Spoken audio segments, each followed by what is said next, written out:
9 Sutra Matahari 311. Edisi yang ke-3594 dan 3596. Bersama suara serak, cerita berlanjut. Hahaha. Siapa bilang kau dan aku semua adalah anggota keluarga Qin?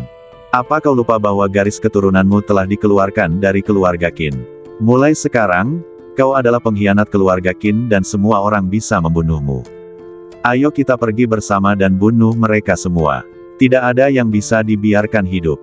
Pria parubaya yang memegang pisau panjang itu tertawa liar. Semuanya, cepat lari. Aku akan melindungi kalian. Orang tua itu, yang telah berjuang untuk membangun kembali badannya, menggertakkan giginya dan berteriak keras kepada orang banyak yang melarikan diri di depannya. Gemuruh. Detik berikutnya, kobaran api yang berkobar keluar dari badan lelaki tua itu, dan ia mulai membakar esensi dan darahnya sendiri, mencoba menguras habis potensinya dan memberi waktu bagi orang-orang di depannya untuk melarikan diri. Bunuh dulu benda tua ini. Lelaki parubaya yang memegang pisau panjang itu menyerbu ke arah lelaki tua itu dengan ganas. Selain adegan ini, adegan yang sama sedang dimainkan di tempat lain di gugus dunia ini. Pertempuran dan pembunuhan terjadi di mana-mana, mahiat-mahiat mengambang di angkasa, mengeluarkan bau darah yang kuat. Keturunan pamanku benar-benar binatang buas. Kami semua dari klan Qin, tetapi dia tega membunuh begitu banyak orang kami. Ketika Qin Xiaoyu memasuki kelompok dunia, dia melihat banyak orang dari garis keturunannya diburu dan mati secara tragis. Matanya tiba-tiba memerah, dan badannya yang tinggi dan ramping tidak dapat menahan diri untuk tidak sedikit gemetar. Orang-orang dari keluarga Qin sangat kejam dan tidak berperasaan. Demi memperebutkan posisi kepala keluarga, mereka malah membantai orang-orang mereka sendiri dalam skala besar. Para dewa sejati lainnya yang datang bersama Ye Tianfei tidak dapat menahan diri untuk menggelengkan kepala dan mendesah ketika mereka melihat pemandangan ini. Keluarga ini benar-benar mengerikan. Jarang sekali di dunia ini terjadi pembantaian terhadap orang-orang dari keluarga yang sama dalam skala besar seperti ini. Tuan Muda Ye, apa yang harus kita lakukan selanjutnya? Leluhur klan iblis bumi bertanya pada Ye Tianfei. Cepatlah dan selamatkan dia. Kakek ke-8 itu berasal dari garis keturunan kita. Meskipun dia adalah cabang dari keluarga Qin, dia telah diterima dalam garis keturunan kita sejak lama dan selalu setia kepada ayahku. Dia telah melihatku tumbuh dewasa dan juga mengajariku beberapa kiat tentang kultivasiku. Qin Xiaoyu melihat lelaki tua di kejauhan itu dipukul mundur oleh lelaki parubaya itu dengan pisau panjang dan hampir mati, jadi dia segera berkata kepada Ye Tianfei. Ye Tianfei menggerakkan pikirannya dan mengerahkan energi mentalnya. Seketika, energi mental yang kuat menyerang badan pria parubaya itu, meledak dan langsung menghancurkan organ-organ dalamnya. Setelah Ye Tianfei memperoleh warisan kuno dari Sekte Hati, dia telah menggunakan salah satu badan jiwa dan selusin planet kekuatan jiwa untuk terus-menerus memahami dan berlatih. Tingkat energi mentalnya terus meningkat. Kekuatan seni bela diri kekuatan mental yang dia tunjukkan sekarang secara alami jauh lebih kuat daripada sebelumnya. Pria parubaya itu hanyalah dewa virtual tingkat tinggi. Alasan mengapa dia mampu mengalahkan lelaki tua itu adalah karena pedang panjang di tangannya adalah senjata ajaib dengan kekuatan yang sangat mengerikan, dan juga berisi beberapa aura pedang peninggalan para master dewa sejati. Namun, menghadapi seni bela diri mental yang dilakukan Ye Tianfei, dia tidak memiliki cara untuk melawan. Sambil berteriak, jasadnya terlempar keluar. Terlalu kuat. Dia layak menjadi penerus gerbang hati. Dia menggunakan energi mental untuk menyerang, dan orang biasa tidak punya cara untuk bertahan melawannya. Ketika beberapa dewa sejati di sekitar melihat metode yang digunakan Ye Tianfei, mereka semua mengaguminya dalam hati. Kecuali leluhur klan iblis bumi, semua dewa sejati lainnya mengakui Ye Tianfei sebagai penerus gerbang hati. Sekarang ketika mereka melihat Ye Tianfei memperlihatkan seni bela diri mentalnya, mereka pikir itu wajar saja. Selanjutnya, para dewa virtual yang mengikuti di belakang pria parubaya itu berteriak satu persatu, dan badan mereka terjatuh ke belakang. Dalam waktu kurang dari satu tarikan napas, semua dewa yang dipimpin pria parubaya itu terluka parah. Bukan hanya badan fisik mereka saja yang terkena dampaknya, badan rohani mereka juga terkena dampaknya. Apa yang terjadi? Kenapa Qin Wu dan yang lainnya tiba-tiba terluka parah? Orang tua itu telah dipukul mundur oleh Qin Wu dan mengira dia tidak akan hidup lama. Tiba-tiba dia melihat perubahan demikian dan tercengang. Dia berdiri di sana tidak mengerti apa yang sedang terjadi. Oh tidak, orang tua ini masih punya kartu truf. Kita meremehkannya. Ayo kabur. Qin Wu telah memimpin sekelompok besar orang untuk memburu orang tua ini dan orang-orang lain dari garis keturunan Qin Xiaoyu. Sekarang, orang-orang yang dipimpin Qin Wu tiba-tiba melihat bahwa semua dewa di pihak mereka sedang dalam masalah. Mereka terkejut, lalu berbalik dan lari panik. Kemana kamu melarikan diri? Orang tua itu bereaksi dan meninju. Duar, sebuah tanda tinju besar muncul di langit, dan hanya dengan satu pukulan, semua pembelot hancur berkeping-keping. Semua dewa di antara pasukan yang dipimpin Qin Wu terluka parah oleh Ye Tianfei menggunakan seni bela diri mentalnya. Bagaimana mungkin orang-orang biasa yang tersisa menjadi penentang orang tua ini? Mereka musnah hanya dalam satu gerakan. Qin Wu, pergilah ke neraka. Orang tua itu bergegas menuju Qin Wu. Dalam pertempuran sebelumnya, banyak orang dari garis keturunannya dibunuh oleh Qin Wu. Sekarang melihat Qin Wu terluka parah, lelaki tua itu tentu tidak ingin membiarkannya pergi. Dasar orang tua, beraninya kau menyerangku, kau sama saja dengan mencari kematian. Qin Wu terkejut dan marah saat melihat lelaki tua itu berlari ke arahnya. Dia mengangkat pedang panjang di tangannya dan ingin bertarung dengan lelaki tua itu. Tetapi pada saat ini, suatu energi aneh dan mengerikan menyerbu ke dalam badannya. Oh tidak, itu akan datang lagi. Pria parubaya itu terkejut, karena dia baru saja terluka parah oleh energi aneh ini. Dia tidak punya cara untuk melawan energi aneh yang muncul entah dari mana ini. Dengan teriakan seluruh organ dalam badan lelaki parubaya itu, termasuk seluruh daging, darah, dan tulang, hancur berkeping-keping dalam sekejap dan berubah menjadi ketiadaan. Lalu kepalanya terkena pukulan lelaki tua itu dan meledak. Hahaha, Qin Wu, kamu tidak akan pernah menyangka akan berakhir seperti ini. Orang tua itu tidak menyangka hal itu sesederhana itu. Dia menghancurkan kepala Qin Wu dengan satu pukulan. Dia tidak dapat menahan tawa terbahak-bahak karena terkejut. Kamu juga pantas mati. Kemudian dia berbalik dan bergegas menuju dewa-dewa lain yang baru saja terluka parah oleh energi mental Ye Tianfei. Tidak, kami semua dari keluarga Qin, jangan bunuh kami. Ketika para dewa itu melihat kepala Qin Wu juga hancur oleh sebuah pukulan, mereka tahu bahwa mereka tidak bisa menjadi lawannya dan sangat takut sehingga mereka semua memohon belas kasihan dengan keras. Apakah kalian sekarang tahu bahwa kalian semua adalah anggota keluarga Qin? Sudah terlambat, kalian pantas mati. Mati saja. Orang tua itu adalah seorang pembunuh dan kejam. Dia meninju setiap dewa satu demi satu. Dalam waktu kurang dari satu tarikan napas, dia telah meledakkan kepala semua dewa itu. Tentu saja, selama proses ini, Ye Tianfei sekali lagi menggunakan energi mentalnya untuk membantunya dan meledakkan organ dalam para dewa itu hingga berkeping-keping terlebih dahulu. Bagaimana ini bisa terjadi? Kapan aku menjadi begitu kuat? Tidak, pasti ada seorang guru yang membantuku secara diam-diam. Orang tua dari keluarga Qin sangat marah sehingga dia tidak banyak berpikir dan terus memukul. Namun setelah pertarungan, ia tiba-tiba mengetahui bagaimana kekuatannya bisa menjadi begitu kuat hingga ia dapat membunuh semua dewa lawan hanya dengan satu pukulan. Lalu dia berdiri di sana dengan linglung. Kakek ke-8. Pada saat itu, seorang gadis muda datang berlari mendekat. Itu Qin Xiaoyu. Kakek ke-8, aku senang kamu baik-baik saja. Qin Xiaoyu mendatangi orang tua itu dan berkata, Xiaoyu, kenapa kau di sini? Bukankah kami sudah mengirimimu pesan sebelumnya, memintamu untuk segera mencari tempat bersembunyi? Bagaimana kau bisa lari kembali? Sebaiknya kau segera pergi, terlalu berbahaya di sini. Ketika kakek ke-8 melihat bahwa itu adalah Qin Xiaoyu, dia segera menjadi cemas dan mulai mendesak Qin Xiaoyu untuk segera pergi. Kakek, aku kembali untuk membantumu. Jangan khawatir, aku telah mengundang seorang pembantu yang kuat.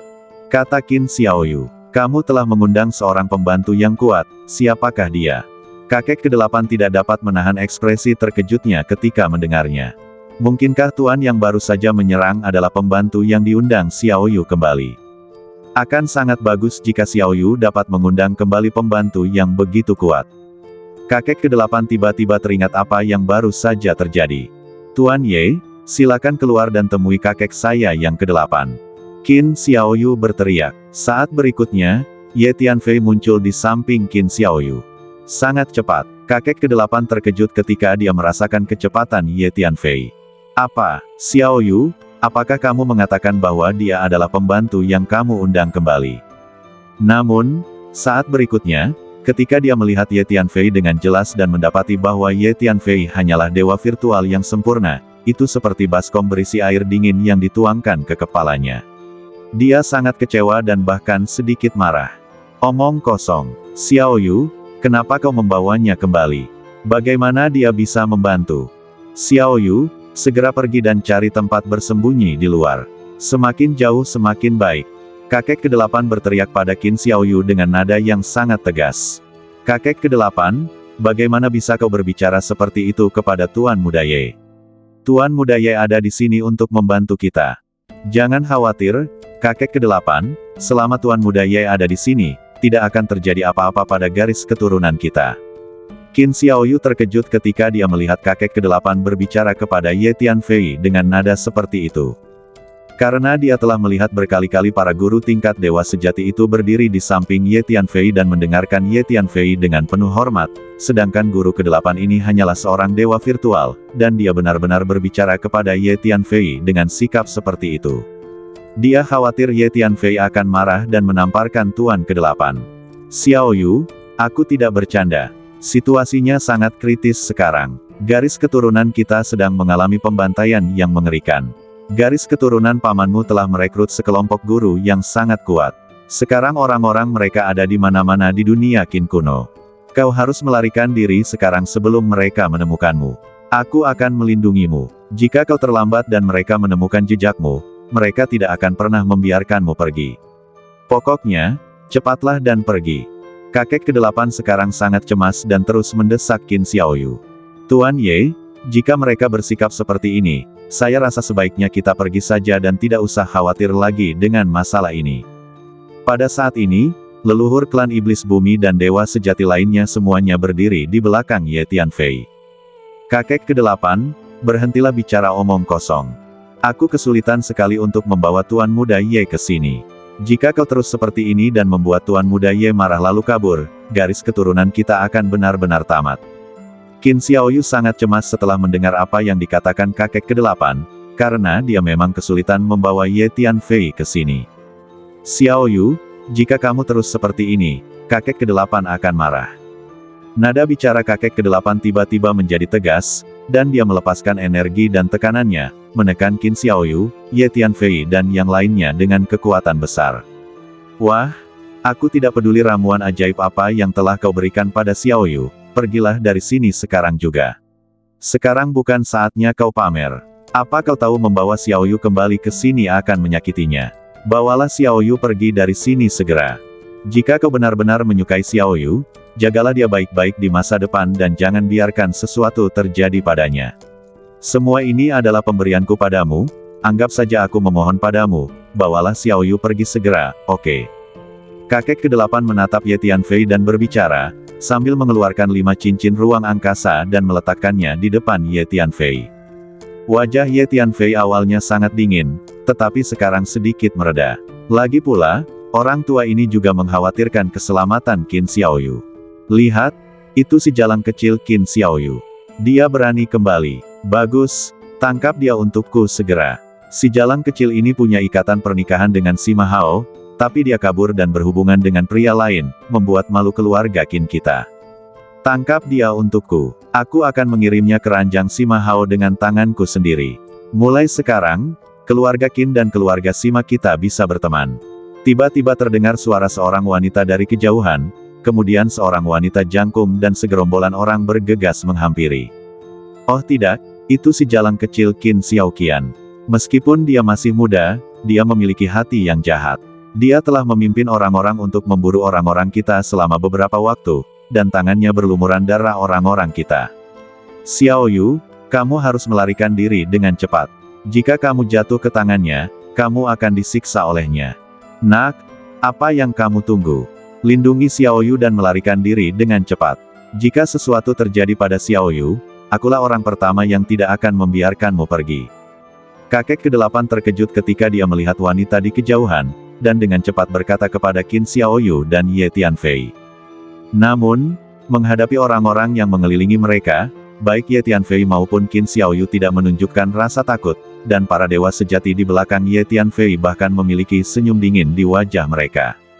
Kakek ke-8 ini hanyalah dewa virtual. Dia sama sekali tidak dapat merasakan alam sejati Ye Tianfei dan para dewa sejati di belakang Ye Tianfei karena ada alam besar di antara mereka. Jika para dewa sejati itu tidak dengan sengaja melepaskan energi, dia tidak memiliki kemampuan untuk merasakannya sama sekali. Hahaha, Qin Xiaoyu, dasar jalang kecil, akhirnya kau jatuh ke tanganku hari ini. Qin Xiaoqian membawa sekelompok besar orang dan mengepung Qin Xiaoyu dan yang lainnya dalam sekejap. Qin Xiaoqian menatap Qin Xiaoyu dengan senyum puas di wajahnya. Hei, bukankah ini si tampan yang terakhir kali?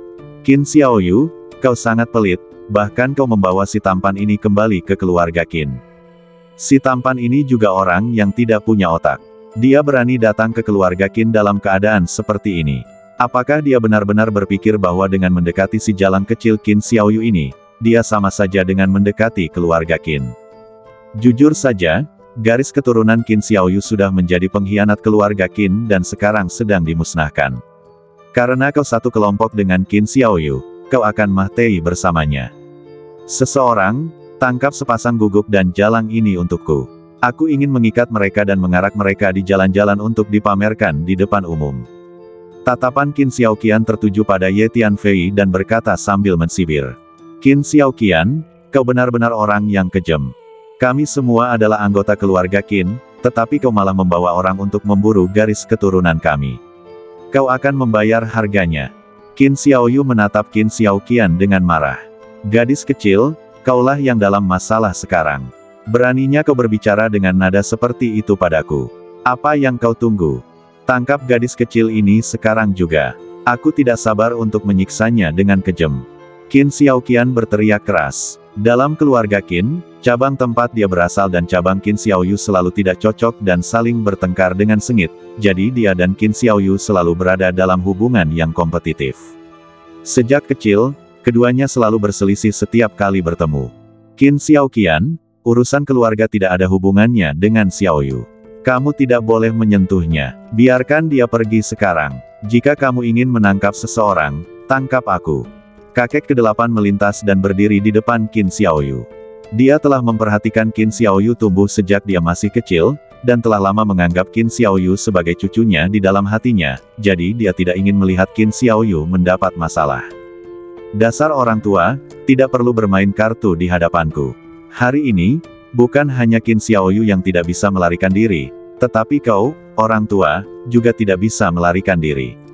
Tangkap mereka semua dan jangan biarkan satu pun dari mereka lolos.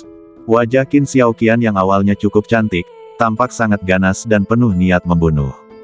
Mereka yang mengikuti di belakang Qin Xiaoqian telah mengepung mereka dari segala arah setelah mendengar apa yang dikatakan Qin Xiaoqian, tetapi mereka mengetahui kekuatan kakek ke-8, jadi mereka bertindak hati-hati. Meskipun kakek ke-8 ini hanya seorang dewa virtual tingkat tinggi, ia telah mengembangkan banyak keterampilan tingkat tinggi yang diwarisi dari keluarga Qin, dan kekuatan tempurnya sangat kuat. Ia bahkan dapat bertarung melawan dewa-dewa virtual sempurna yang tingkatannya lebih tinggi. Begitu perkelahian dimulai, dia pasti akan berada dalam kondisi putus asa dan gila, sehingga semua orang sedikit takut padanya. Xiaoyu, aku akan melindungimu sekarang. Kau harus melarikan diri sejauh yang kau bisa. Setelah kau melarikan diri, segera cari tempat untuk bersembunyi. Melihat situasinya kritis, kakek ke-8 segera mengirim pesan kepada Qin Xiaoyu. Anak muda, aku melihat bahwa kau adalah dewa virtual yang sempurna, dan kemampuan bertarungmu seharusnya tidak terlalu lemah. Karena kau menyukai Xiaoyu, kau memiliki tanggung jawab untuk melindunginya. Sekarang aku akan melindungimu, dan kau beserta orang-orangmu akan melindungi Xiaoyu dan berjuang untuk keluar dari masalah ini. Kakek ke-8 menyampaikan pesan kepada Ye Tianfei lagi. Aku punya beberapa senjata sihir virtual tingkat dewa yang sempurna di sini. Senjata-senjata itu sangat kuat. Aku akan memberikannya kepadamu sekarang. Senjata-senjata itu seharusnya dapat meningkatkan efektivitas tempurmu. Oke, kau harus melarikan diri, kalau tidak, bukan hanya Xiaoyu, tetapi bahkan nyawamu sendiri akan berada dalam bahaya. Dengan lambaian tangannya, kakek ke-8 melemparkan beberapa senjata sihir tingkat dewa virtual yang sempurna di depan Ye Tianfei. Lalu dia berbalik dan melepaskan tekanan energi yang kuat, siap untuk beraksi. Karakter-karakter ini tidak layak membiarkanku lolos. Pada saat ini, Ye Tianfei tiba-tiba berbicara dengan ringan. Ye Tianfei tidak mengulurkan tangan untuk mengambil senjata sihir tingkat dewa virtual yang sempurna itu. Senjata sihir tingkat ini tidak lagi berguna bagi Ye Tianfei. Anak muda, omong kosong apa yang kau bicarakan? Ini bukan lelucon. Apakah kau pikir ini saatnya untuk pamer? Aku katakan sekali lagi, jika kau masih ingin hidup, cepat lindungi Xiao Yu dan pergi dari sini. Guru ke-8 juga sangat marah setelah mendengar kata-kata Ye Tianfei. Dia mengira Ye Tianfei masih muda dan energi dan ingin pamer di depan Qin Xiao Yu. Xiao Yu, orang yang kamu cari itu tidak baik. Dengan kepribadiannya, cepat atau lambat kamu akan terlibat dengannya jika kamu tetap bersamanya. Aku tidak setuju kamu bersamanya. Kakek ke-8 segera mengirim pesan kepada Qin Xiao Yu. Dia mengira Ye Tianfei mengikuti Qin Xiao Yu kembali ke markas keluarga Qin karena dia ingin mengejar Qin Xiao Yu. Kakek ke-8, omong kosong apa yang sedang kamu bicarakan? Qin Xiao Yu langsung tersipu setelah mendengar pesan kakek Ba. Dia menghentakkan kakinya beberapa kali dan diam-diam melirik ke arah Ye Tianfei. Ye Tianfei pandai dalam energi mental. Dia secara kasar merasakan isi percakapan antara kakek ke-8 dan Qin Xiao Yu, dan merasa sedikit tidak bisa berkata-kata. Pada saat ini, beberapa orang dari garis keturunan Qin Xiao Qian telah mendekat dan menyerang secara langsung. Di antara 5 atau 6 orang ini, ada dewa virtual menengah, dewa virtual tingkat lanjut, dan 1 dewa virtual sempurna. Keluarga Qin adalah keluarga kuat yang memiliki banyak dewa virtual. Qin Xiao Yu, garis keturunanmu sudah berakhir. Berhentilah melawan dengan sia-sia dan menyerah saja. Seorang pria parubaya dengan ekspresi dingin mengulurkan tangannya, yang terus mengembang dan berubah menjadi tangan energi raksasa yang meraih Qin Xiao Yu. Dewa virtual yang sempurna melangkah maju, mengayunkan tombak dan menyerang kakek ke-8. Pada saat yang sama, 2 dewa virtual perantara bergegas menuju Ye Tianfei dari kiri dan kanan dan melancarkan serangan pada saat yang sama. Xiao Yu, mengapa kamu tidak mendengarkan kakek ke-8? Sekarang sudah terlambat. Kakek ke-8 juga melihat orang-orang di sekitar mereka, dan segera menyadari bahwa Qin Xiao Yu mungkin tidak dapat melarikan diri. Dia tidak dapat menahan diri untuk tidak menghela napas dan berkata dengan putus asa. Kakek ke-8, jangan khawatir, aku akan baik-baik saja. Dengan Tuan Ye di sini, mereka tidak akan bisa menyakitiku sama sekali. Malah, si jalang kecil Qin Xiao Qian lah yang seharusnya melarikan diri. Qin Xiao Yu sangat tenang dengan Ye Tianfei yang berdiri di sampingnya. Dia tidak punya kekhawatiran sama sekali. Karena dia tahu bahwa Ye Tianfei dan para dewa sejati yang mengikuti di belakang Ye Tianfei sangatlah kuat. Belum lagi orang-orang yang dibawa oleh Qin Xiao Qian, bahkan jika seluruh keluarga Qin keluar, akan sulit melakukan apapun pada Ye Tianfei. Qin Xiao Yu, kamu benar-benar tidak akan menangis sampai kamu melihat peti mati. Sudah sampai pada titik ini, dan kamu masih berani mengatakan hal-hal seperti itu. Qin Xiao Qian tidak dapat menahan amarahnya ketika dia melihat Qin Xiao Yu tidak menunjukkan tanda-tanda ketakutan dari awal hingga akhir, dan bahkan mengucapkan kata-kata seperti itu. Tepat pada saat ini, 2 teriakan terdengar, dan 2 dewa virtual perantara yang bergegas menyerang Ye Tianfei tersambar petir. Badan mereka terlempar mundur, berdarah dari ke-7 lubang, dan mereka jatuh ke tanah di kejauhan. Mereka kehilangan napas saat kepala mereka miring. Badan jiwa mereka langsung dilahap oleh Ye Tianfei menggunakan metode bintang kekuatan jiwa. Tuan Huang, ada begitu banyak jiwa di sini, hancurkan saja mereka jika Anda membutuhkannya. Kata Ye Tianfei pada Huang Sang. Yah, meskipun ini bukan badan jiwa tingkat dewa yang sebenarnya, ini juga merupakan semacam suplemen energi bagiku. Huang Sang segera bergegas keluar dari menara hantu setelah mendengar kata-kata Ye Tianfei, dan langsung menciptakan kabut hantu yang luar biasa, yang bergulung dan melonjak, menutupi area ruang yang luas dalam sekejap. Mereka yang bergegas menyerang semuanya diselimuti kabut hantu. Satu demi satu dinding hantu terus bermunculan, membentuk labirin besar. Pada setiap dinding hantu, tampak wajah-wajah hantu yang pekat, dan darah terus mengalir.